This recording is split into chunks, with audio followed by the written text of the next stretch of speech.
Abdelmalek Alaoui, bonjour. Bonjour. Vous êtes économiste et vous êtes à la tête du Guépard Group. Le guépard, très bel animal. Et donc, c'est un groupe marocain, mais avec évidemment des intérêts qui vont au-delà du royaume. Expliquez-nous comment le Maroc a réagi à la crise sanitaire dont aucun d'entre nous n'est véritablement sorti. Et qu'est-ce que cela a pu changer dans la transformation d'un pays qui est quand même dans un climat social, économique difficile? La crise du Covid au Maroc a été probablement un révélateur des forces sous-estimées du Maroc et de la capacité de ce vieil État-nation à pouvoir mobiliser une technostructure qu'on disait vieillissante et sclérosée, mais qui s'est révélée lors de cette période vraisemblablement parce que les conditions étaient réunies sur le plan à la fois économique, sur le plan du leadership et autour de la figure du roi du Maroc qui fait ciment de la nation et qui a permis cette cristallisation de ce moment très particulier autour de une doctrine très simple, le principe de précaution maximum, un filet économique et social massif qui a été déployé dès les premières semaines de l'arrivée de la pandémie, et puis un front commun marocain pour pouvoir surmonter la crise. Le Maroc était résilient, on le savait, mais durant cette période, il a surtout réussi à se transformer. Et se transformer en fait en lançant des investissements correspondant aux besoins, d'abord les masques, et aussi le vaccin. De quel vaccin s'agit-il? Le Maroc a acheté une licence pour lequel? Le Pfizer Alors, le Maroc, dans un premier temps, a été acheteur. Et était à ce titre dans la position d'un pays à revenu intermédiaire, c'est-à-dire très en bas de la liste lorsqu'il s'agit d'accéder aux vaccins qui sont faits par les multinationales occidentales, qui ont été en majorité financés par de l'argent public et de l'argent de l'Union européenne, de l'argent américain, à l'exception notable de Pfizer. Le Maroc a acheté le vaccin chinois très tôt, s'est mis dans lequel? Parce qu'il y en a eu il au a moins acheté deux. Sinopharm, qui était, dès les mois de juillet, le plus stable au niveau des essais cliniques. Et le Maroc est même rentré dans l'accord d'essais mondiaux. Et donc, des Marocains ont testé le vaccin chinois. Mais vous savez, la Chine, en Europe et dans le monde occidental, a la mauvaise presse, mais on oublie que 90% des objets de notre quotidien sont issus... On n'oublie pas du tout, et surtout quand ils n'arrivent plus chez nous, parce que le ralentissement des chaînes de production est réel. Mais ce choix d'un vaccin chinois correspondait aussi à un choix géostratégique de la part du royaume, ou c'était une réponse aux assauts d'amabilité de la Chine au tout début de la pandémie? Des assauts d'amabilité très bienvenus, d'ailleurs. C'est d'abord, je pense, nourri par de la réelle politique. Il y avait l'envie et la possibilité de pouvoir faire ce partenariat stratégique avec la Chine à un moment où le monde entier était en compétition pour pouvoir accéder aux vaccins, et notamment les vaccins ARN messagers. Le Maroc en a acheté également beaucoup, mais au-delà de ça, et je pense que vous y faisiez allusion, le Maroc aujourd'hui est passé à une étape supérieure. Le roi du Maroc a lancé il y a quelques semaines le lancement de la méga-usine panafricaine de fabrication de vaccins, qui va faire les vaccins contre la Covid-19, qui s'est associé avec le géant suédois Recipharm. Et l'État, dans un partenariat inédit, a mis 500 millions d'euros sur la table pour que le Maroc ait son autonomie sanitaire, sa souveraineté sanitaire, et devienne à terme le hub régional pour pouvoir produire des vaccins africains et les vendre en Afrique, made in Morocco. En dehors donc du vaccin chinois. En dehors du vaccin chinois, qui lui-même fait partie de cet assemblage, de ce Lego de vaccins marocains, sur un segment particulier qui est le fill and finish, à savoir la dernière étape du vaccin, avec une société marocaine pour laquelle un autre contrat de partenariat a été signé. On a vu aussi que le Maroc est devenu producteur de masques à un moment où c'était une denrée rare.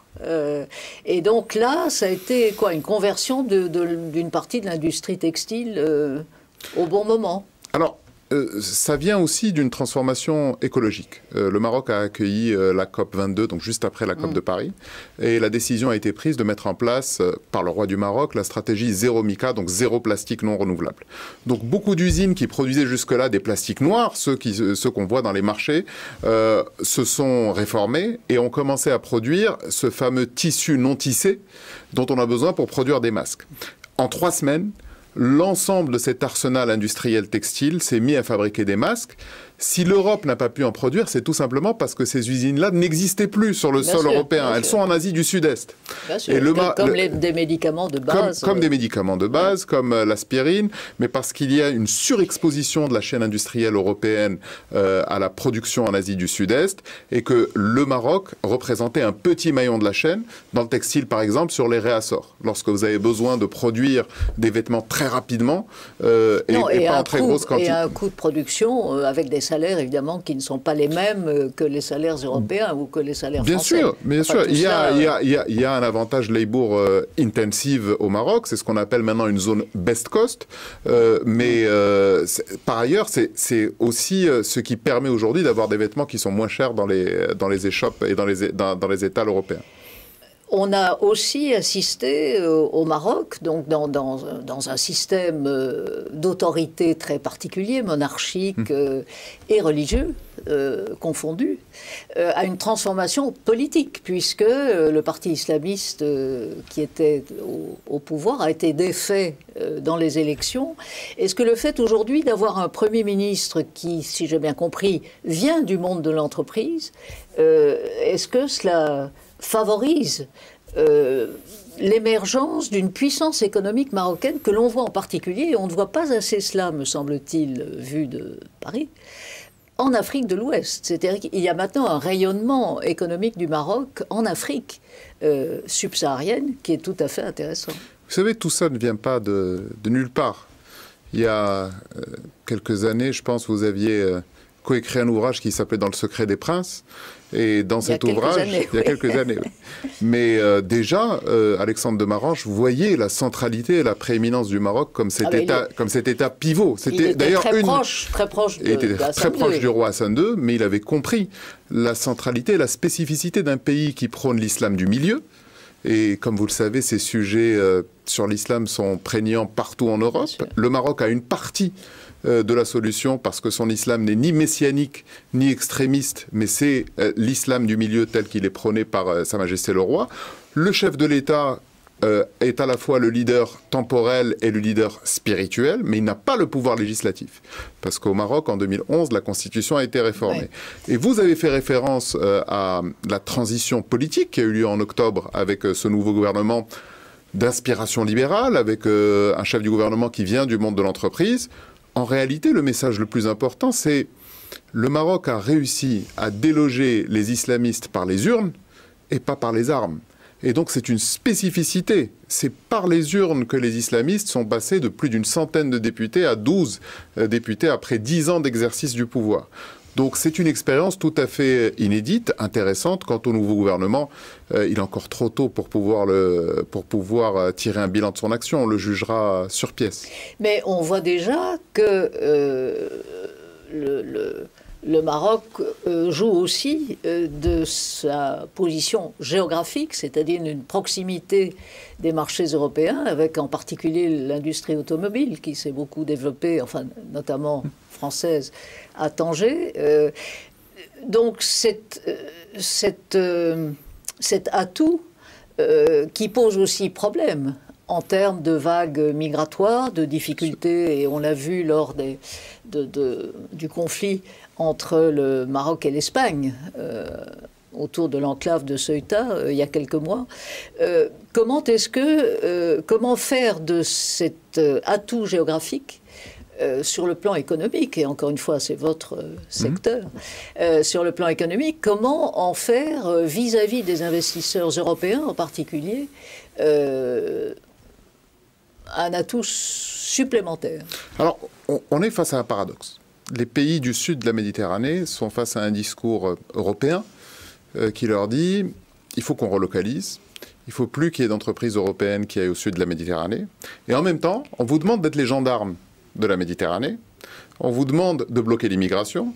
Et lorsque vous voulez recruter, que vous êtes une entreprise française, un jeune ingénieur marocain, en 15 jours, il a un passeport talent. Pour sortir de ce paradoxe, il faut bien qu'on trouve une solution. Il y a eu pendant des années une espèce de discussion autour des colocalisations, de la coproduction, mais là, il faut aller beaucoup plus loin.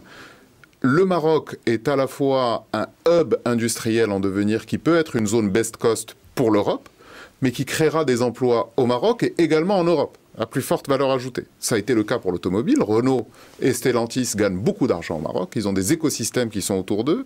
Plus de 1500 entreprises qui sont venues s'installer dans ce pays. Et qui développent aussi le tissu économique et social marocain. C'est très important. Qui est également un marché pour l'Europe. Parce que l'Europe, à qui est-ce qu'elle va vendre des TGV? À qui est-ce qu'elle va vendre des bateaux? Il faut bien qu'elle les vende à des gens qui ont des moyens. Et pour qu'ils aient des moyens, il faut qu'il y ait un marché, il faut qu'il y ait une classe moyenne, il faut que les gens puissent travailler. Et donc la solution, c'est de faire 1 plus 1 égale à 3, et non pas d'essayer de soustraire ces discours-là entre immigration et sécurité. Sur le deuxième aspect, vous avez évoqué cette nouvelle place du Maroc et sa position de leader en Afrique de l'Ouest. C'est le deuxième investisseur privé en Afrique, premier investisseur privé en Afrique de l'Ouest. Tout simplement parce que le Maroc a fait le choix à partir de 2007, lorsqu'il y a eu la crise financière mondiale, de dire nous allons nous concentrer sur les partenariats sud-sud. Avec cette formule du roi Mohamed VI, l'Afrique doit faire confiance à l'Afrique, tout simplement parce que la croissance se trouve là et que nos racines se trouvent là. Et c'est une place qui a été abandonnée par beaucoup de pays européens. Rappelez-vous, la France s'est désengagée d'un certain nombre de pays dans le secteur bancaire, dans le secteur de l'assurance. Qui a racheté ces entreprises en majorité? Ce sont les Marocains. Je recommande cet ouvrage dont le titre est parlant, Le temps du Maroc, résilience et émergence du royaume chérifien. Merci Abdelmalek Alaoui d'avoir été avec nous. Merci beaucoup.